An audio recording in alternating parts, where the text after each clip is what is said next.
خلينا كده بقى نقول بقى كفايه خوف من المجتمع. من الواضح كده يا جدعان اللي احنا لبسنا ياست روب ده بجد والله. انا حاسس ان احنا لبسنا الراجل ده. وانت لما تسيب لي طاهر يلعب شوط كامل بالاداء ده وبالماتش اللي فات يبقى انت ما بتفهمش حاجه. لما تيجي تبدل تبديلك وتشيل ديانج وتحط لي كوكا يلعب لحد الدقيقه حاجه و80 يبقى انت مدرب ما بتفهمش حاجه. مبدئيا كده انا مش لاقي جمل، يعني مش لاقي خطط، مش لاقي حاجه فنيه نتكلم عليها. احنا هنتكلم على لعيبه، مستويات لعيبه، انما خطط وفنيات مش لاقي حاجه اتكلم عليها بصراحه. صدمه، انا والله قاعد مصدوم يعني. مش عارف يعني، حتى ما قمتش ما عملتش. انا فتحت الرينج لايت وقلت زي ما انا قاعد كده والله مش عارف يعني. اداء وحش قوي. الفرجه عليك يا اهلي بقت تتعب. يعني احنا الاول كنا بنتفرج عليك عشان نتمتع عشان ننبسط. انت بقيت متعب بجد والله. الكوره يا جماعه تحت رجل طاهر شكلها وحش قوي، يعني كوره تموع، كوره تسد النفس. الراجل مفيش يعني. وانت طايف فاكر لما تخبط الكوره في الكاميرا مش هنشوف العك اللي انت بتعمله في الملعب ده؟ هنشوفه. الملعب فيه اكتر من 14 18 حاجه و20 كاميرا، هنشوف العك اللي انت بتعمله ده؟ مفيش. انت لعبتني شوط كامل، شوط كامل بلعب 10. ويعني في ناس بتقول لي شيل كوكا، فاحنا كنا بنلعب 9 شوط كامل. بعدين محمد شكري الماتش اللي فات نهى حلو. هو انت يا عم مستحرم تورينا حاجه حلوه؟ يعني الراجل الشوط اللي فات ابتدى يرجع، وده اصلا الباك الشمال، يعني ده اساسا الباك الشمال. تقوم انت مقعده لما صدقنا الراجل يرجع تشيله وتخلي كوكا تلعب كوكا تنزل الراجل اخر 10 دقايق ربع ساعه، الباك الشمال اصلا اللي مفيش غيره في الملعب.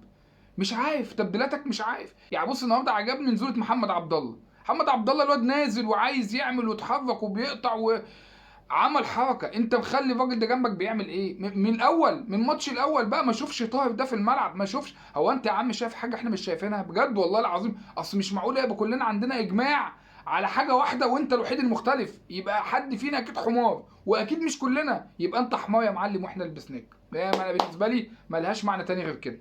انا بتعادل وداخل على السوبر اللي هو انا اصلا حاطط ايدي على قلبي. زيزو انت هتديني امتى؟ هتديني امتى يا زيزو؟ مالك يا زيزو؟ عايز ترجع الامام؟ يعني انت شايف ان في فئه انت ما خدتهاش عايز تاخدها؟ ما خلاص يا زيزو، ما انت جايب انت عديت السقف يا زيزو. هتديني امتى بقى يا زيزو؟ انت كل شوطه وحشه جدا وحشه جدا. انت طبعا ما فيش واحد على واحد، احنا عارفين مفيش واحد على واحد. طب ما تديني بقى، ما حلولك بقى فين يا باشا؟ ما انا مش جايب لاعب انا جايبه مثلا ب 40 50 مليون، هم بيقولوا ب 100 مليون 150 مليون. اديني يا عم بمليون، ما تديني بمليون. انا يا عم انا جايبك بمليون، اديني يا عم بمليون. ده ما كملش 20000 جنيه اللي انت بتدوني ده العيب ب 20000 جنيه، ما يجيبش حتى 50000 جنيه. انت هتديني امتى؟ مش عارف. جوديشار بيحاول بس ما تحسبوش عليه اجنبي. يعني أنا لو جبت واحد مصري هيديني اللي بيدوني جوديشار ده، ما ياخدش مكان اجنبي، ما يقبضش بالدولار. يا عم ده ما يقبضش. ما يقبضش. عندنا مشكله في الشوط يا جماعه واضحه جدا. كل الشوطات شكلها تقرف، كل الشوطات وحشه جدا جدا. مفيش حد يا جماعه شاط شوطه عدله في الثلاث خشبات الا مثلا في الزاويه اللي الجون واقف فيها. مالكوا يا جدعان فيها يا جدعان؟ مش معقوله لعيبه في النادي الاهلي ما بتعرفش تشوط، مش ممكن يا جماعه. يعني كل الشوطه يا اما بره يا اما في ايد الجون. طب مين اللي هيكن في زاويه؟ مين يعني؟ مين هيكن في زاويه؟ بتوع زد يعني؟ يا جدعان انتوا النادي الاهلي ازاي يا جدعان ماتش مقفول زي ده من ضمن الحلول الشوط؟ كفايه برضه اللي انت عندك رفعات النهارده كانت قليله جدا. ما تشعلق يا باشا وادي جوه خط ال 18 وخش واضغط مفيش يا باشا. انا مش شايف حلول، مش شايف خطه، مش شايف جمل بتتعمل في الملعب، مش شايف للمدرب ده اي حاجه. انا لابسك، انا لابسك.